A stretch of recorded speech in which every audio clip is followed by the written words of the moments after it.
Irabu cia Nakumatt FC ndimwe na Zoo FC rucina udokorwo cigikenera thutha wa igoti-ini gucokia ciira riko-ini KPL guthingiriria itua igoti kuga rigi ya Kenya kuri githako ni timu 16 na irabu icigiri citiakorirwo cigitumira mitaratara miganu gukorwo cikiambatira rigi ino ya Kenya Premier League. Ciira uyu waturirio igoti-ini mweri wa gatatu mwaka uyu ni uria wari mutongoria wa kiama kia mubira maguru bũrũri-inĩ niwe Sam Nyamweya akiuga FKF ni athire mugaru na kandarathi iria yekiritwo gatagati ka FKF na KPL gukorwo na rigi ya timu 16 nginyagia mwaka wa 2020. Wakiri wa mwena wa FKF ni Ken Ochieng ni akorwo gitariria gitumi kinene kiria igoti riagirwo gukorwo rikirora na kugarura itua ria timu icigirwo gukorwo cikieherio thiini wa rigi ino. Since there are only 9 matches to go before the season ends, it will throw all these players you see before you today in a position where they'll be rendered jobless.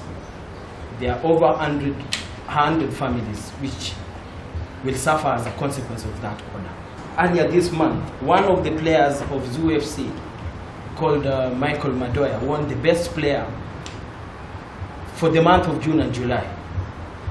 There is a player in Nakumatt FC called Kefa Aswani, who is a contender for the best player of the league, and also a contender for top scorer, same as the Michael Madoya and Nicholas Kipkirui.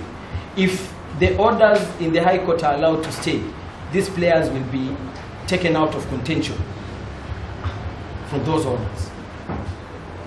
Athaki na atongoria kuma irabu icigiri ni megukinyitie igoti-ini riri hamwe na atongoria a kiama kia mubira maguru bũrũri-inĩ kio Football Kenya Federation matongoretio ni president niwe Nick Mwendwa.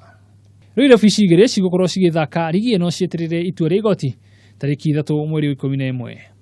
Handũ-inĩ ha Kameme TV iharo-inĩ rĩakoretwo ni kijana gusa gathu wa nyutu.